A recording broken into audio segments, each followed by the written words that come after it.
man was given 5 talents, and to the other 2, and the other 1, all according to their ability. He who received 5 talents went at once, and traded them, and made 5 more. And I want you to hear this, went at once. Delayed obedience is disobedience. And then he who had 2 talents made 2 more. And the other one who had 1 talent hid his talent. The first 2 went out and earned 2 more, and the one that was given 1 buried it. Each had a choice, faith or fear, risk or regret. Those are the questions you need to be starting asking yourself.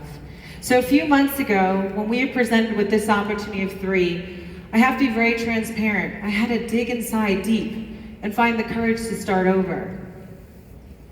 It wasn't easy. So the question I ask you guys today, do you see the chance of 3 in front of you? And if you do, if you're like, yeah, I'm here, I see that chance. Have you been faithful to what has been given to you? Or have you, because of fear, hid the gift of what has been entrusted to you? So my prayer today is that each of you are aware that you recognize chance, and even if it scares you, you move forward. That you find that inner excitement when it does feel uncomfortable, it will push you through. And at the end of the day, be a good steward. You're never going to feel ready. You're never going to feel prepared. I never feel ready. To be very honest, we've been running so hard that I called Holly the other night crying. I said, I don't know if I can do this. I usually have so much time to prepare, and they called me like 3 days ago. I'm never prepared, but I am here today because I want to prove to every person that I walk by faith. It's never easy, no matter what level you are. It's the higher it gets, the harder it gets. Thank you. I love you guys. Take the chance. I'm going to bring up my husband. Awesome. 18 years old. This picture is very valuable for me because this is where I came from. This is the house I moved into at 18 years old. And a lot of people sitting in the crowd right now, current circumstances or your past is keeping you from going out and getting abundance. 90 days ago, I could have said, no, I don't want to start this over. Are you crazy? No, God said go love his people. And quite honestly, I did 20 years in construction. I kind of didn't love people anymore. But here's what I'm here to say. What's so special, I heard Daniel say this, love people. 3, God intertwined in my life to really love people by going out and serving them. And no story is better than this one. The real meeting starts after the meeting, right? So we were in Charlotte a couple weeks ago.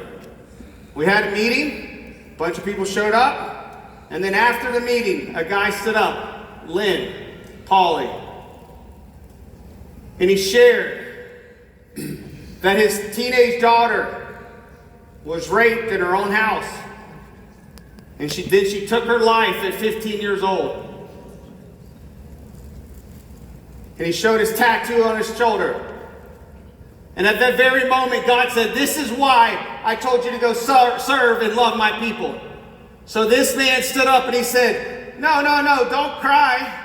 Because her one life, now that I've spoken, high schools and colleges all over, has saved thousands of people from committing suicide.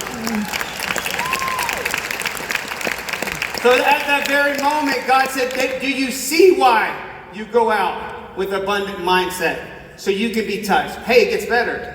The next day, Lynn Polly gave his life back to Christ on the phone with me. And he's here. That's even better, right? So, hey, but here's what a lot of leaders won't talk about that I love to talk about. It's a 4-letter word. It's not a curse word. It's work. Work. The Bible never comes back void. It says if you plow and you plant, you will give a harvest. Yes. In this profession, if you plow and you plant, the harvest is way more than you could ever work or go out and plant. Let me show you. We sponsored a little over 84 people in this company. It's over 5,000. Do you think the work was worth it? Do you think God multiplied it? If you go out and you work, God will multiply it. But you have to do it with these two easy things to follow.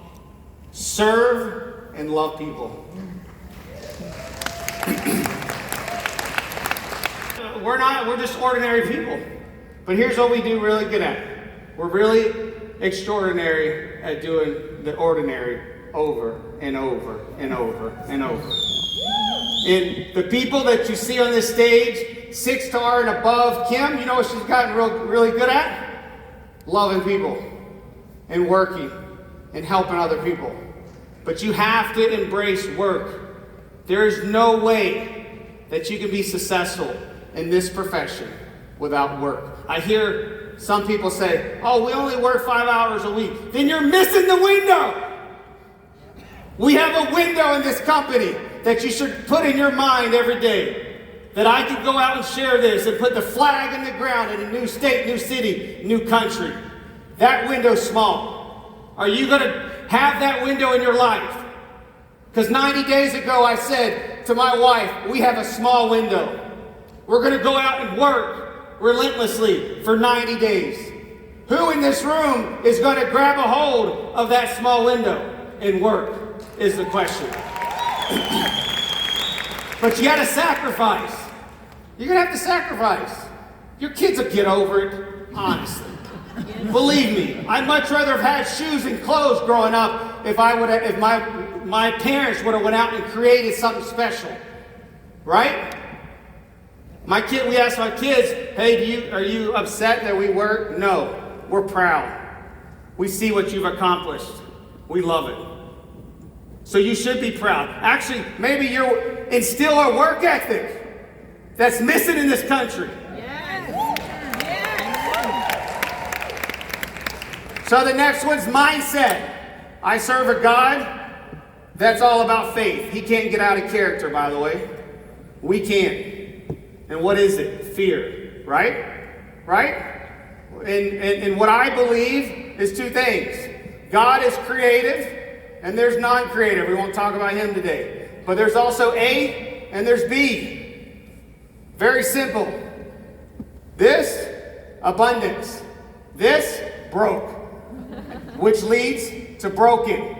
A lot of people never get out of B, and they stay broken their whole life. Here's what happens. I get in network marketing. Oh, my friend Lisa might think I'm in a pyramid. So what? Who cares? Go talk to Jennifer that's struggling, that needs to pay for groceries, right? Because here's every time you think about Lisa, you're over here in the non-creative side. If you can get this simple task, you'll be a millionaire. Yes. Listen here, I can tell you 100%. Kim probably spends maybe 1 second here a day. She has trained her brain to stay in creative all the time. And this is what high income earners do. Instead of going, oh, my dad says this company is going to fail. No, here's what I say. This company launched in 14 countries. How awesome is it to lay a foundation that big? It's up to you. Are you going to stay in the non-creative side? Or here's another one. This one will kill your business and your life bigger than anything. Because God doesn't do it. Because why? Because God is creative and he can never gossip. Because you can never create something talking to other people that are negative.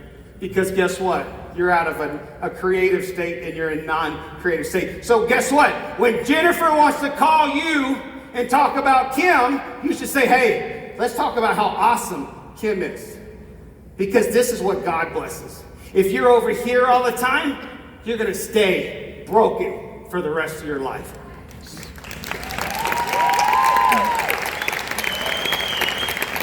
So, the fourth point that I want to share today is borrow.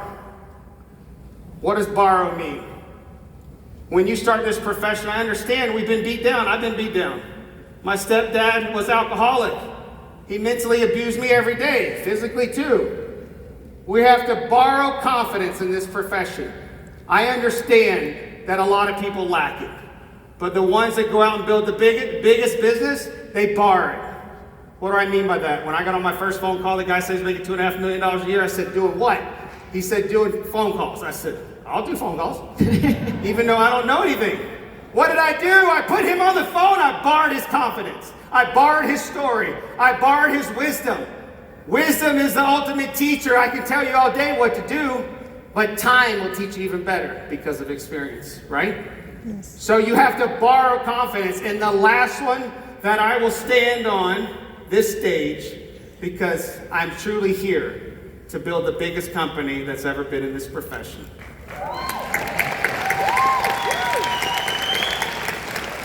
God uses finishers.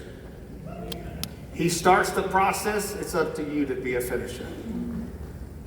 So today I'm going to ask you, are you going to be a finisher? Did you know 70% in this profession sign up and never sign up one person?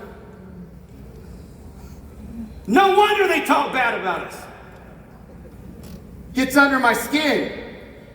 You started to dream, and then 70% of people don't tell one person? No wonder they say we're a pyramid. Because if you believed in it, and if you started from the get-go and said I was a finisher, there is never a quitter in a finisher, right?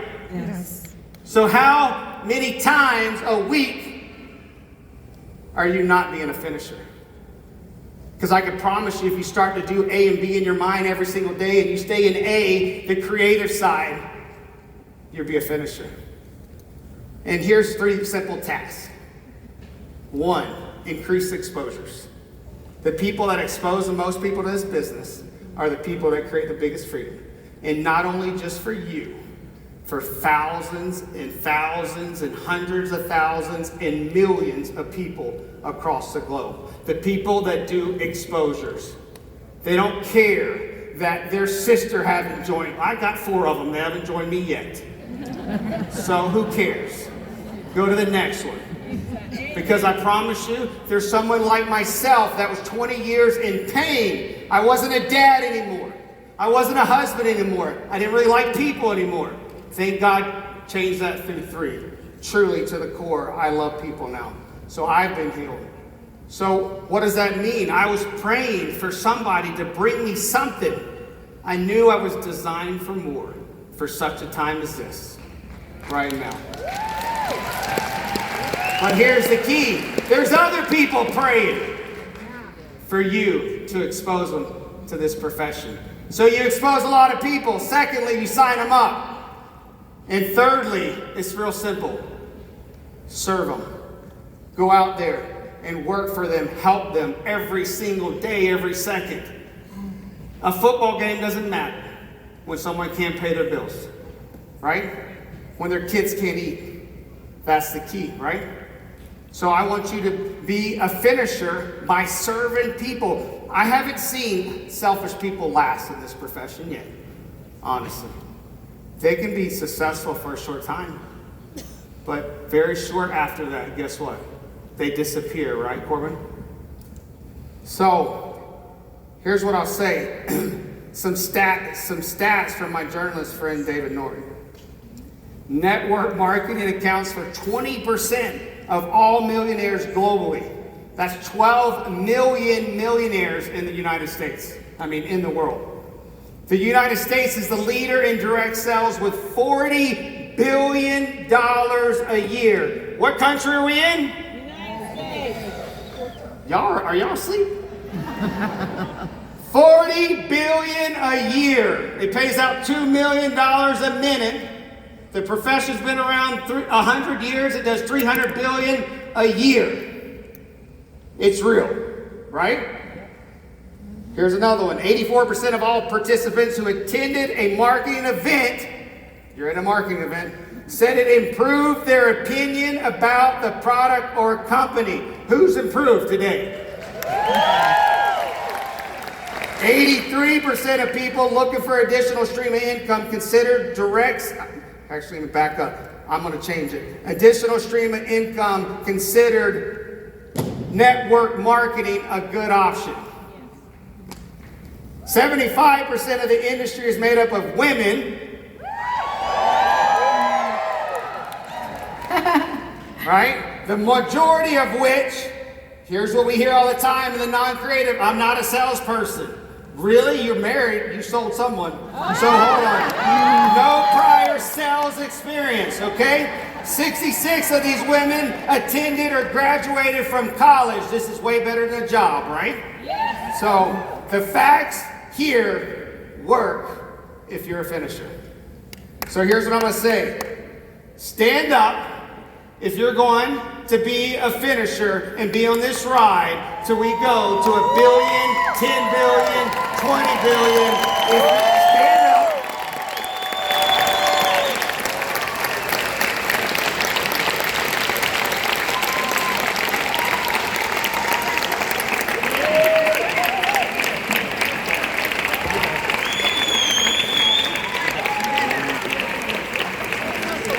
God's anointing and favor is on this company.